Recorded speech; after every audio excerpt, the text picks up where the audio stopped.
Hey everybody, welcome back to the channel, and today we are talking about which game publishers support esports the best. I'm doing this in a tier list format. Basically what we're going to be looking at is looking at all of these publishers that are right down below me, either publishers or developers, and we're going to be talking about how well they support the esports of the games that they have brought into the scene. Some of these companies do FPSs, fighting games, all different genres of esports, RTS, MOBAs, all that stuff.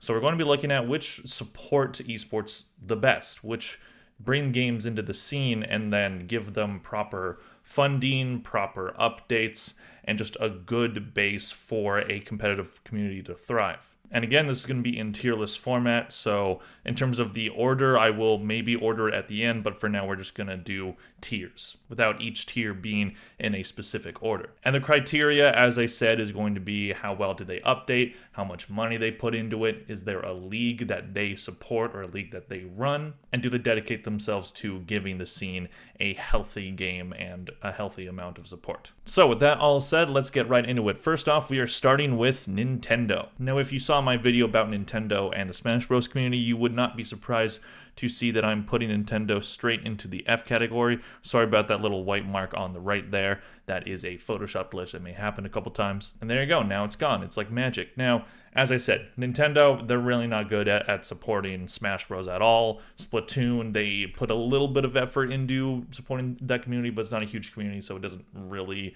make me bump them up at all. They have shut down tournaments, they have fought against charity events, they just seem to really dislike their own competitive community for a variety of reasons, and the community doesn't like them because of that. So they're definitely F tier, they don't support it properly, and I really think that their games, especially Smash Bros, could be absolutely huge esports, but they just choose to not actually support them and to even, fight against them a lot of the time. So they're just default F because of all that. I mean, with the new guidelines that they have for online tournaments, which doesn't just apply to Smash Bros, it applies to, Splatoon and any other game that they may play competitively. So we'll see how that affects like the Pokemon community, how it affects the Smash Bros community, Splatoon. We'll see how all that goes. Maybe what the guidelines end up meaning is that Nintendo ends up licensing a lot more tournaments, and they actually put some good amount of money behind it, just with the stipulation that you have to follow these new guidelines. Now, we'll see how that goes. It could go very horribly, but it could maybe be a good turn. We'll see what happens. But anyways, for now, Nintendo is in the F tier. Next up, we're doing Epic Games. So Epic Games, they own the developers of Rocket League Psyonix, so they got that going for them. Fortnite is obviously a big game. Back in the day, they were the Gears of War developers, so they had that as well. Epic Games have been making like big splashes within the gaming industry as a whole ever since Fortnite became the hit that it is today. They have been putting money behind all kinds of things gaming. They have their own storefront in the Epic Games store. But we're not here to talk about that. We're here to talk about how they support the esports. I think I'm going to give Epic Games a B. I do think that the Rocket League, obviously, it was mainly like Psyonix that is putting all the effort into it, but Epic Games does own them. I believe there were layoffs at Psyonix, so that's not really super fun. But Rocket League is a generally pretty healthy esport. There have been updates that haven't pleased the fan base, but that happens in every game. But they still have the RCLS, so they have a league and they have big major tournaments going on that Epic Games and Psyonix do put money behind. And Fortnite, there's obviously the esports scene there. Unfortunately, Battle Royales aren't really the best format for esports. I don't really see myself watching Fortnite, and it's just when there's like 100 players in one server, it's hard to really keep track of like how like what the best plays are and like who to follow and all this stuff. So that must be a nightmare from like the observers. That's the name for them. That's what I was thinking of. So that must be a nightmare for them, and just like Battle Royales just aren't the best format for esports, unfortunately, just because of the nature of the game. But Epic Games does put a lot of money. There's a lot of prize money in Fortnite as well as RCLS. So I am happy that I'm happy with the job that Epic Games have done, but I'm not gonna put them in the A tier because I don't believe that they're like super fantastic at it, basically. Next up, we have Ubisoft. So Ubisoft, mainly this is Rainbow Six Siege. Now Siege, they do have some pretty major tournaments, but Siege, while it still has a fan base, it is at this point pretty much on its last legs, and it's not doing fantastically, but there are still streamers that play it. They do still have a fan base, and they were going really good for a while. It seems like their momentum has probably slowed down at this point, But Ubisoft, they have done a decent job. They had that X-Defiant game coming out. That is now delayed indefinitely. That could have been a big esports game. I'm very curious about that one because it looked like it might end up being a good COD competitor. And, was being showed by, like, streamers. Like, Ludwig had it at his like, World's Greatest Gamer event. But now it's just delayed indefinitely, I believe. So they also own Brawlhalla, which is a Smash Bros. Type game. It's not huge, but there is at least a little bit of support for that. I think overall, I'm going to put Ubisoft in, I'm thinking C or D for this one, just because they don't really do anything big, and Ubisoft definitely are known to have some pretty garbage updates for Siege. I think I'm going to put them in D. I'm comfortable with that. Ubisoft, they're not horrible at what they do for their esports communities, but they don't really do enough. And I think that they definitely could do more. Next up, I'm going to go with EA. So EA, they have all their sports games. So they have FIFA, which is now called FC. They have Battlefield. They had the Star Wars Battlefront games that came out. And with EA, I think it's mainly a case of they really could have done a lot more. Each Battlefield released for the past couple entries has been just an unmitigated disaster. The last Battlefield entry, Battlefield 24/9, had just a terrible, awful launch. Thankfully, they did kind of recover, and it had a huge discount, and there has been a recent big player jump in it. But at the same time, it didn't come out very well. And also, Battlefield historically hasn't had a huge esports scene, which isn't surprising because obviously Battlefield is always seen as a competitor to COD because they have a very different kind of game format where it's more of just this is like a war sim basically versus COD, which is a war sim, but COD is COD. Everyone knows how COD acts. But the format of Battlefield, I think, is just too chaotic and too widespread to really be a super successful esport, and that has shown in the results and the viewership. Again, they do have FC, and they do run tournaments, and they have like little mini leagues for all their sports games. I know there's one for NHL, which kind of surprises me. And in my opinion, it's kind of weird to watch like sports video games as like esports viewership. A lot of people that don't like esports that watch regular sports are just, why would you want to watch someone play video games? I'm like, because these are like the best of the best at playing the games, so it's fun to watch them because they're really good at the game. Same with sports. You're watching hockey players and football players and basketball players like at the best of their sport. It's the same for esports. It's just video games, which obviously people are going to be like, oh, well, that's ridiculous then. That's stupid. But, it's the same kind of thing. It's just video games. But whatever. But basically, the point I'm trying to make is, while I have that opinion, it's also, I don't see myself ever watching people play like NHL or Madden or FIFA, FC competitively, because that's just like I would just rather watch the actual sport personally. Since it's being a sports sim, I don't exactly see myself wanting to watch a sports sim competitively. I'd rather just watch sport. But they also own Respawn, which has Apex Legends, which does have a decently healthy esports side of things. And they do support it. They do put some money into it, but it's not fantastic. So I think what I'm gonna do is I feel like they do a better job, mainly because of Apex, than Ubisoft.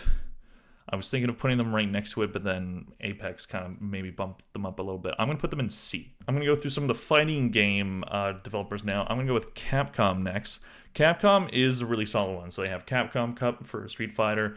They release a new Street Fighter basically every console generation at this point. That seems to be how it's been going. But Street Fighter 6 to this point has been successful and has been really solid. And Capcom, they were going to do similar restrictions that Nintendo had at some point, but they did eventually, revert back and didn't do that because of the backlash.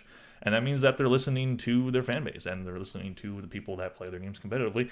And I think overall they want what's best, and they know that fighting games successes depend on the esports, because when these tournaments are running, when these big events are happening, then their game is doing well. So I think they understand that. I'm not going to put them in S for now, but I'm going to put them comfortably at A. Really good job for Capcom, but is there potentially more to be had there?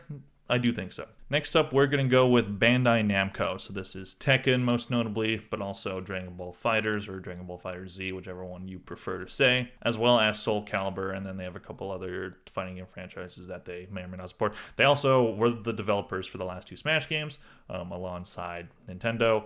So, they have their hands in a lot of different fighting games, and I think similar to Capcom, I do think that they do a pretty good job running things and supporting those communities. They have the Tekken World Tour. They did support Dragon Ball FighterZ throughout that entire run that it had. Did it have some really broken characters that really did not help the scene at all in both Tekken and Dragon Ball FighterZ? Yes. And maybe as soon as a game's popularity run is ended, maybe they don't do the best job at, leaving it at a good balanced spot, because Dragon Ball FighterZ, they had the last update, and then I forget which character was super broken, but it was Android something.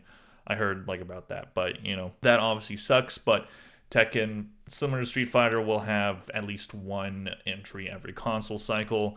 We have Tekken 8 coming out pretty soon. I do think that they do a pretty solid job. Maybe they're not the best at updating things, so because, as I said, a lot of their games, when the patches are done, it's maybe not at the best spot. So I'm going to put them right beside Capcom. And then to end off the mainly fighting game-centric companies, I'm going to go with NetherRealm. So I could have put Warner Brother Games here, because that is the publisher of the Mortal Kombat games, but I decided to just put NetherRealm because it's mainly Mortal Kombat for the esports games that are part of the Warner Brothers game side of things in terms of esports. So plus there is the Injustice franchise, which is also developed by NetherRealm. And there's also Multiverses, but I didn't feel like Multiverses really has that big of a community at this point, and Multiverses really didn't have a great run. Seemed like maybe at first it might be a fun substitute to Smash, just like the Nickelodeon one was supposed to be. It did not end up happening, and it doesn't surprise me because you can't really beat Smash at its own game. It's just not doable. NetherRealms, again, they, just like Capcom, just like Bandai Namco, they understand that for these games to have longevity, you need to have a healthy and supported esports scene, and they do that. These games are often in EVO, Mortal Kombat World Tour that they do, so they do support these competitions. They do put money behind it. Maybe we would want more money behind it, but I feel like it would be unfair for me to not put NetherRealms right beside Capcom and Bandai Namco, because they all work very similarly with how they support the games. That's why Mortal Kombat, Tekken, and Street Fighter are always basically neck and neck for, or always fighting for first place for what is the most popular fighting game at the time. So we'll see how this console generation goes for each three of those franchises. Again, I would find it unfair if I didn't put them right next to Capcom and Bandai Namco. So with those out of the way, we're going to go to Microsoft now. You will see that Microsoft and Activision Blizzard are separate now. Activision is owned by Microsoft. But for now, I'm going to just separate them because that's how it has worked in the past.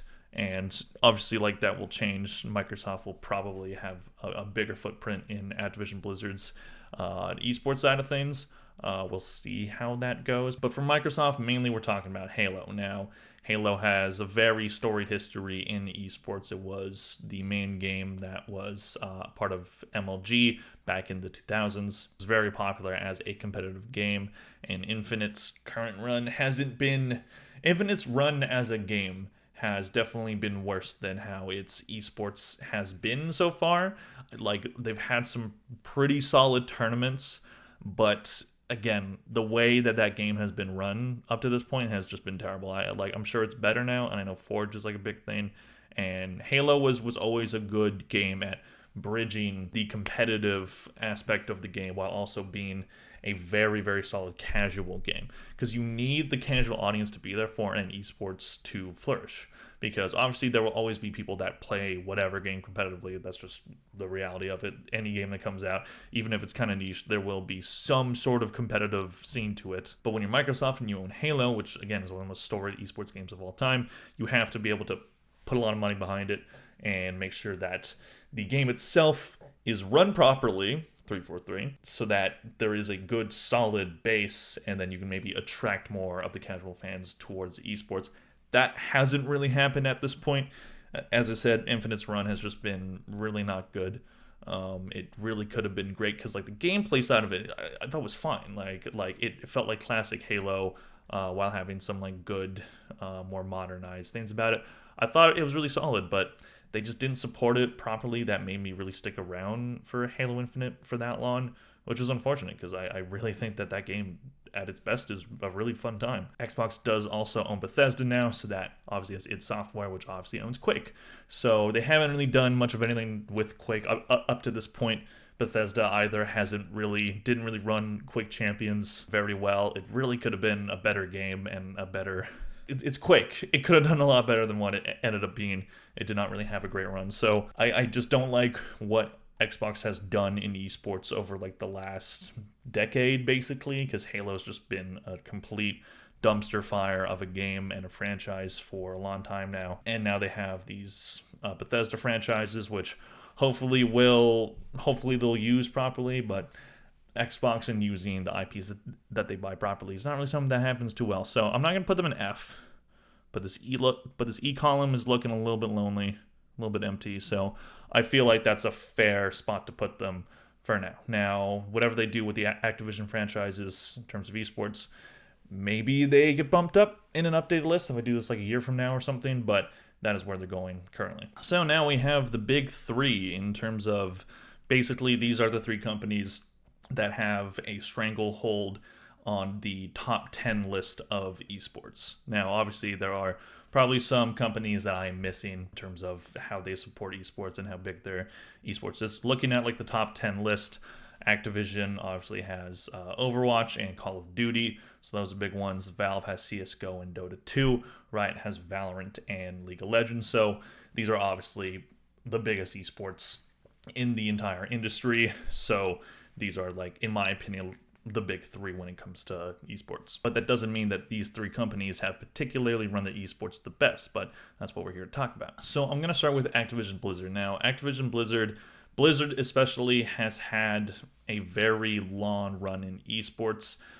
They have Overwatch, StarCraft being one of the biggest esports games of all time, especially over in Asia. But they have the Overwatch League. StarCraft, as I said, at least was huge. I think StarCraft for the time being, or just over the last maybe a couple of years, hasn't. It's just not where it was before.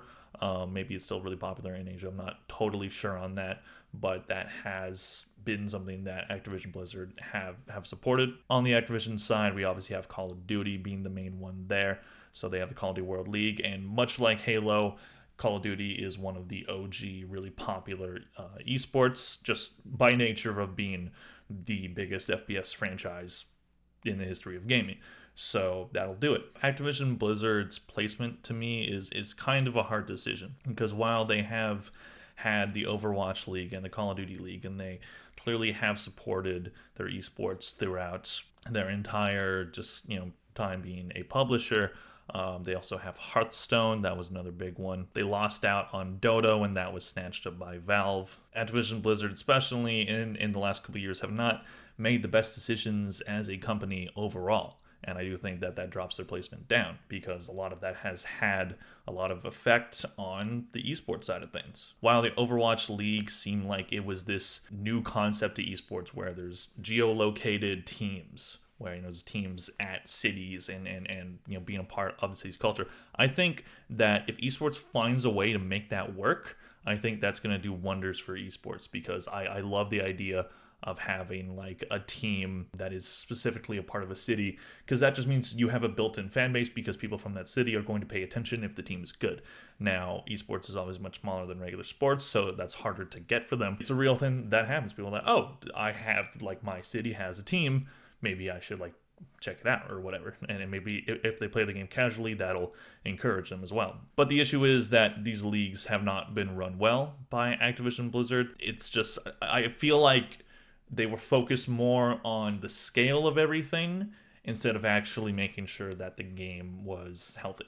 And Overwatch, I think especially, has been a great example of that, because, Overwatch, when it came out in 2016, very, very popular game. The Overwatch League was off to a really great start at the beginning of it. Just decision after decision by Blizzard and Activision just really weighed that esport down and really made it so that it's just not as big as what it used to be. And while, when they started the Overwatch League, it's like, oh, great, we have this now. That's this really cool emulation of how regular sports leagues work. We have arenas to play in, each team having like a home base to play at. Like we have like regular season games where you can get like tickets to and all this stuff. I like the dedication to scale because that's where I want to see esports go. I want to see more like really big events, really just like selling out stadiums and just having just really cool, really popular tournaments going on. And Activision has tried that.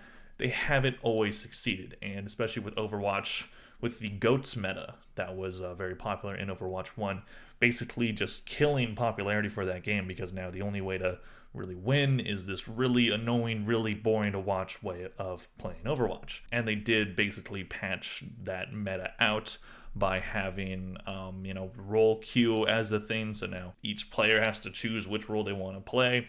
And I think that sucks because in Overwatch 1, like, we didn't have that at the start. And it was just, you could just choose whoever was available on the character select screen. And I think that this would have been better if this was a part of Overwatch at the beginning, but it wasn't. So they had to implement it because it was the only way to stop GOATs, or at least the only way that they saw fit. But that really shot Overwatch in the foot, as well as the YouTube gaming deal, where they signed a deal with YouTube to have Overwatch be specifically streamed on YouTube. And maybe we'll see deals like that in the future that do end up working out, but that really hurt Overwatch. Like, it really did. No one wanted to go to YouTube to watch esports. Like, most of the people that watch esports, they do it on Twitch for whatever reason that may be. Maybe it's like the chat culture.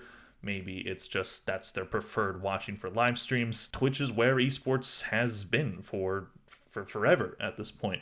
And signing an exclusive deal with the company that, yes, it's bigger and has more money because it's owned by Google, it doesn't have the same pull. As a platform, it just doesn't. So they really shot themselves in the foot there, and just, decisions like making Overwatch 2 go from 6v6 to 5v5, that meant one player from every team was just cut. So, like, you've just shot your players in the foot now. If the Overwatch League and the COD League worked, and it worked well, I do think it's something that could be really good, and it could have been huge for esports, especially in the development of esports. But Blizzard, at least mainly with the Overwatch League, really made a lot of bad decisions that really made the league not as good as what it could have been. The Call of Duty League less so, but COD for the past, I want to say like 4 years, has just been a mess. They've just had overpowered thing after overpowered thing. Just those games are never balanced, especially at release. And the COD League, there's people that still love it and still love watching it, but I do think that COD is not where I would want it to be. And I actually do like Call of Duty. I don't really watch the esport side of it, but I usually buy each entry. I'm not buying Modern Warfare 3. It's just not happening. At least not full price, not happening. And I think that's the main problem when it comes to Activision Blizzard, is that the actual updates of the game and how the games progress, just as a game, in terms of how it gets patched, in terms of the changes that are made to them. So I think that does shoot the esports side of things in the foot. So with all that being said, I do wish I could put them higher, and I feel like with their history, maybe I should. But I gotta put Activision right near EA. Mainly is just because they've tried a lot of interesting ideas, but they haven't done it properly. And I can't see myself putting them in B, even though they have, a lot better games that are more esports centric than Epic. And they've just had a much longer history. But I just don't think what they've done in recent years has been good enough for me to put them in one of the better tiers. So I feel like I should maybe move EA down to D. I might do that.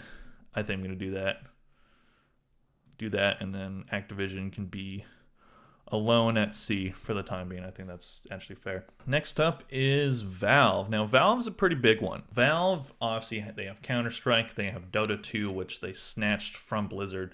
It was a mod of, I believe, Warcraft, and Valve saw the potential in it, so they basically got the rights to it and made Dota 2, and now Dota 2 is one of the biggest esports games of all time and has had some insanely large prize pools. And in terms of just prize pool money for Dota 2, it's insane. There's been $308 million in prize money over the entire time of Dota 2 being a thing. So they just put in an insanely large amount of money into this thing. That's over triple of what Riot has put in for League of Legends, which is 99 million.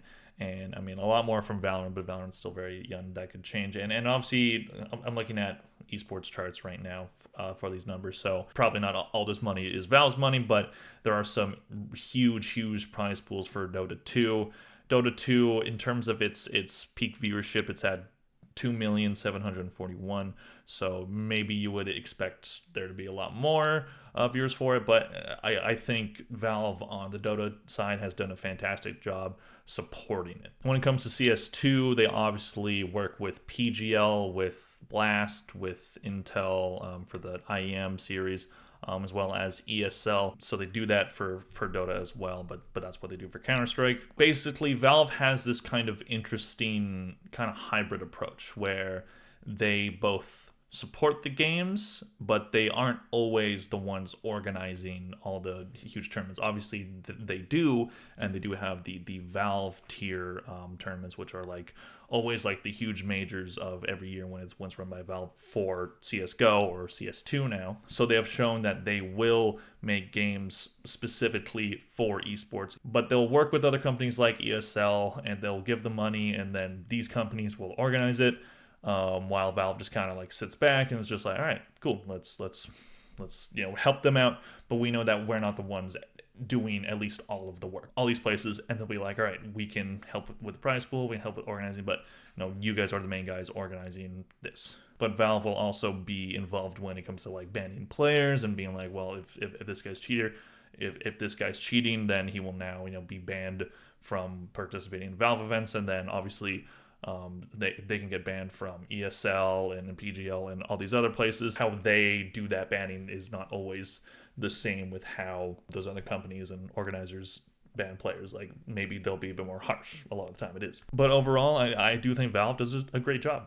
And while CS2 at launch definitely wasn't ready for launch and a lot of people have issues with it, the newest update has done a lot to actually help that. So I will put them as the first S tier, and I think that's fair. Just the amount of money that they put in, realizing that they're not a company that is like an organizer for sports. So they're like, well, let's just work with companies that know how to organize these things. And I think they've done a great job. I do think their esports should maybe get a bit more centralized, and maybe Valve can help with that. But for now, I do think Valve knows what they're doing. Next up, we have Riot Games, in case you didn't recognize this logo. So where should Riot go? Now, I feel like this one might end up being more of a controversial one, because a lot of people will say that Riot does not do a good job at running their esports. But I actually really respect what Riot has done. So Riot Games has 2 games in the top 10 most viewed esports in the world, and that is obviously League of Legends and lesser Valorant. But Valorant is still pretty young. It's only been out since 2020, so we are going into the 4th year of Valorant being out, and we'll see how it progresses. But this is also the 2nd year of the franchise league VCT. Now, League of Legends has had this as well. They have the LoL World Championship, which is, comprised of a bunch of different leagues in each region. The NA is like the LCS. There's the LPL. There's the Europe. There's a lot of L's in there. But they have a big presence everywhere. And LoL has been out since, I believe, 2009. And it's been a huge hit. And it has been an extremely huge game. I personally don't watch League of Legends. I've seen footage and it just looks like a bunch of colors to me, and I'm like, I do not know what's happening. And when people go like, oh, I want to play, I'm like, what did we just see? I have no clue at all. But it's been very successful. It's been huge, and Worlds is always a huge deal. I always hear about Worlds and just how big scale it ends up being, and it's always played at big arenas, and maybe the layout isn't always great because people at the front just gonna be like looking at the screen like this the whole time. So that seems fun, but it's always a huge event. And Valorant, to this point so far, I think they've done a great job. And a lot of people don't like the franchise league, and I understand it. And parts of the format I don't personally agree with all that much, and especially how like the tier 2 scene is run in Valorant, and League of Legends is not the greatest, but they do support it, and I do think that they want what's best for their games, and I do think they really care about their esports scenes because they put a lot of money and time into it. and they understand how esports can prop their games up and make their games last for a very long time. And while they won't always patch the games in exactly how everybody wants, and there are of course been very insanely overpowered characters in both League of Legends and in Valorant, but they do make sure that they patch those out, or patch out that overpowerness at least at some point. But they always, it seems like they always just want what's best for the game, and that is something that I do think that Riot does. They're not perfect. None of these companies are. Every single one of these companies on this board has made massive mistakes when it comes to how they run their business and their esports side especially. So I'm not saying Riot's perfect, and a lot of people don't like the franchise league for VCT. I've loved it so far. I actually think this is exactly where we need esports to go, where we have to do franchise leagues, do these big scale tournaments. Obviously, grassroots events should be allowed to exist, and they should be supported by the developers. But I do think for the highest tier of an esport, we should be seeing bigger scale, played at arenas, really insane moments, and just a dedication to spectacle and to have it be run properly. And I think Riot has learned from the mistakes that they have had in League of Legends, and they've applied it to Valorant. Again, they have not made perfect decisions all the time, and a lot of people don't like the format for the VCT, but I love it. I think it's great. We have a league for each region. We're getting a new one in China this upcoming year. Tier 2 teams, one from each region, can make it into the franchise league for right now 2 years. We'll see what happens, and if that can get changed, and these tier 2 teams can stay in the league if they're really good. And maybe relegation should be a thing introduced into Valorant, maybe. But I do think overall, Riot, in terms of how they support esports, I gotta put it at S. I think they do a better job than Valve personally. Here, I'm gonna move Valve, and I'm gonna scoot these guys over, and then that will be the order in terms of the top two. I do think Riot does a great job, and having these really big scale leagues is, I understand their vision. I understand where they're trying to go with the VCT and League of Legends, and I think they've done a great job with both so far. And just the fact that LoL has lasted for as long as it has, I think is a testament to that. And I think Valorant, if it stays healthy and if it's updated well, and if the competitive scene it still continues to be healthy and they find a better way to help tier 2, this game can also last for a very long time. So we'll see how that goes. I may eventually make an update list to this, as I said. I'm going to go through and order these right now. Here, I think I'll keep Ubisoft ahead of EA, I think, mainly because of Siege. Activision Blizzard I'll keep in C. Epic I'll keep in B. I think they could maybe be dropped down, but I think like Rocket League alone puts them in B. Capcom, Bandai Namco, I'm comfortable putting those in A. Again, like, they're really good at what they do, but is there more to be had from each of them? Probably. Valve S, Riot S, I think that's fair, and I think that's a pretty good order. Same for A, same for, yeah. I'm happy with this order. So let me know what you guys think in the comment section below. Do you think that these developers, in terms of how I've put them in the tiers, do you think that this is a fair assumption of how each company supports it? Obviously, there will probably be haters from each of the communities being like, oh no, this company did this, which makes them bad, or this company did this, which makes them better. Listen, I'm going off of the information that I know and from what I have observed. If I'm wrong about something, you can let me know in the comments. Everybody does every time I'm wrong about something, so I'm not surprised there. But this is my list, and let me know what you guys think in the comment section below. And I'll see you guys in the next one. Bye.